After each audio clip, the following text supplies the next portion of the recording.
welcome to the PHP Leadership Minute. I'm Rod Olson, or Coach O, and I'm going to be your coach for the next few minutes, so thank you for tuning in. And today, I want to talk to you about what it means to be a three-dimensional leader in the 21st century for Providence Hospitality Partners.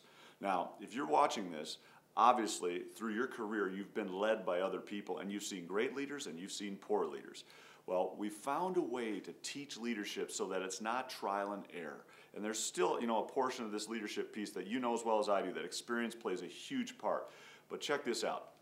We found that if we can teach people to be three-dimensional leaders, not only do the people follow them at a greater rate, but we see greater production and many more people maximize their potential as leaders. So here's what it means to be a three-dimensional leader.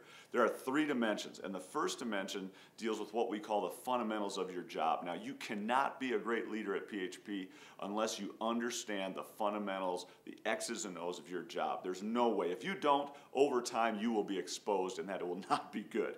So we've got to be fundamentally sound. The second level is what we call the psychology of motivation, or you understand how to motivate people in today's society. Now, the 21st century is a whole different animal. We're now in 2010, heading into 2011, and even 20 years ago, it was a completely different animal. People would go join a corporation or a company, and they'd stay there for 25 years and hope to be partner. And you know what? Those days are gone. Unless you create a climate where people want to come to work every day, and they believe that you trust them and want them around and that they have gifts that can help you, they're not going to come because they're just going to punch their ticket and keep looking for another job on Craigslist somewhere else while they're at work. So we want to make sure that we understand the second dimension of leadership is you've got to be a great motivator. Now, that doesn't mean we change our principles. Our principles remain the same as they've been 20 years ago. But it does mean that our methods change in regard to how we motivate people and how we reach them and figure out how to do stuff. My son's got a saying. He's 17 years old, and he'll be seeing me talk to one of my colleagues, and perhaps it's Mr. Storm, and he'll be seeing me talk to Mr. Storm, and then after that conversation with David, he'll call me over and say, "Hey, Dad, I got a question for you. Who are you talking to there?" And I said, "Well, that's David Storm. He's the president of Hospitality Partners." And he'll say, hey, Dad, does he know what time it is?" Now, I got to tell you, guys, he's not asking me what time of day it is. He's saying, does David Storm know what time it is in society today? Is he relevant to my son Colt and everybody else around him?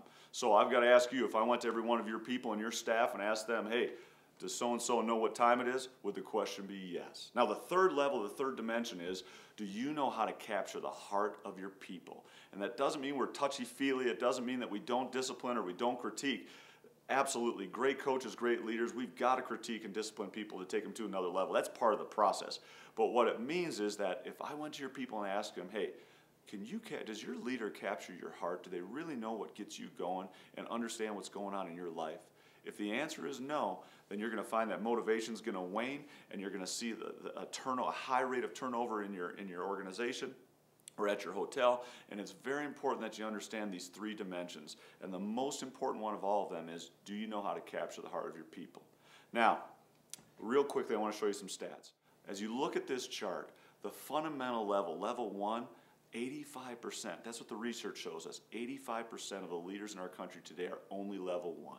Isn't that scary? And you know what that means is, if all I worry about are the X's and O's and I never look at a person's heart or their mind and what motivates them and what makes them tick or what's going on in their world, we treat them as objects. It's almost like we're playing checkers and everybody's the same and it doesn't matter. Just do your job and shut up. Well, you know what? Those days are gone.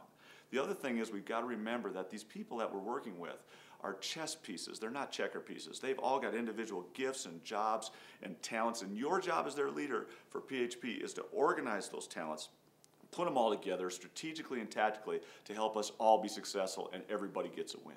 So your challenge this week is to be three-dimensional, not one-dimensional, not even two, but three. Be fundamentally sound, know how to motivate through a relationship and get into their head and know what they need, and third is know how to capture their heart while motivating. That's your challenge for this week. This has been Rod Olson. Until next time, remember, you've got to make it a great day and be three-dimensional.